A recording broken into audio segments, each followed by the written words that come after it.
The recent election for district attorney in Philadelphia is just too crazy, too insane, too full of denial, deceit, and delusion to ignore.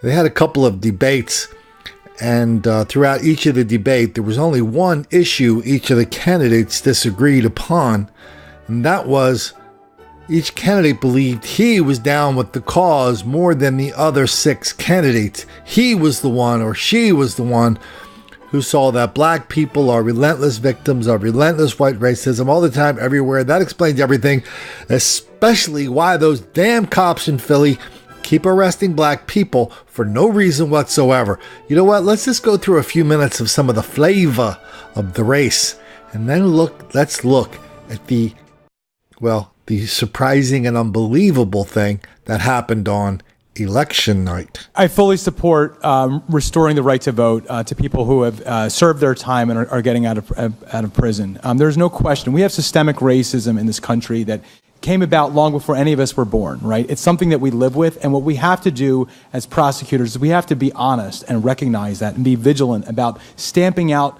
that problem and using our power as public servants, as prosecutors, to not just recognize that problem, not just push back against it, but be proactive in doing what we can to uplift society and do what we can to push back against the trend of American society with respect to race. So we see this happening with the disenfranchisement of African Americans in this country, particularly with losing their voting rights. But as Tarek said, we have to go beyond that in terms of recognizing our obligations to those coming out of prison.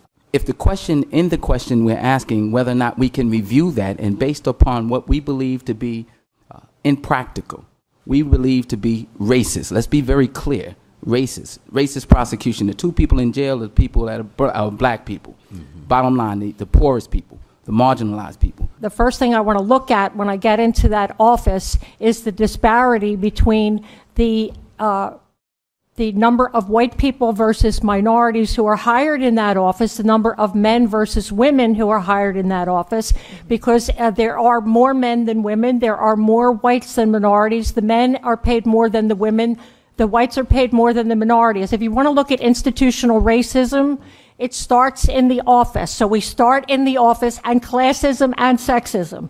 And then we take it out into the community, and the least among us are the refugees.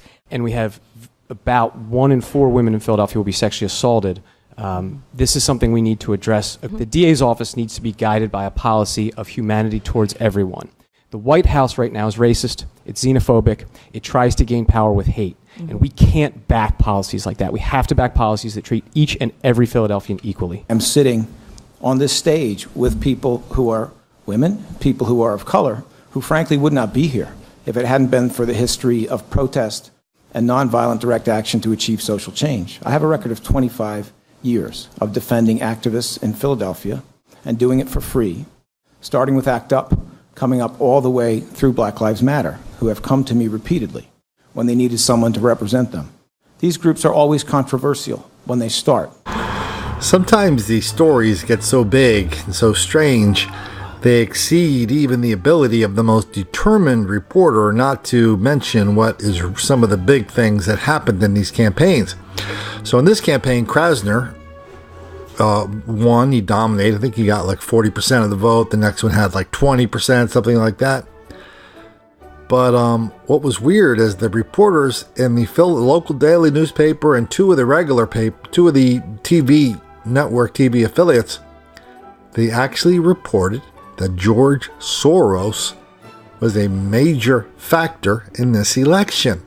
Krasner had huge support from international billionaire George Soros, who pumped $1.4 million into his campaign. His campaign caught the attention of billionaire George Soros, who reportedly, through associates, contributed $1.4 million. To their credit, the Philadelphia Inquirer/Daily News also reported something that the TV stations just could not get their mind around to tell the rest of Philadelphia what was going on, is that the crowd inside this Krasner victory party were chanting anti-cop slogans all night long. See, what were they saying? They were saying things like, no good cops in a racist system. Fuck the police. And they were yelling at the Fraternal Order of police. They were yelling obscene and other slogans directed at the police officers of Philadelphia, which is kind of ironic since it was the police officers union that really started the resistance against the current DA. Well, they got their way. Now they replaced a guy that wasn't the worst DA in America with a guy who is now the most anti-cop, the most pro-black victimization district attorney of any city, anywhere in the country. So I guess one thing we're not going to have to worry about coming out of the DA's office for the next 4 years is anybody doing anything to make the black kids angry.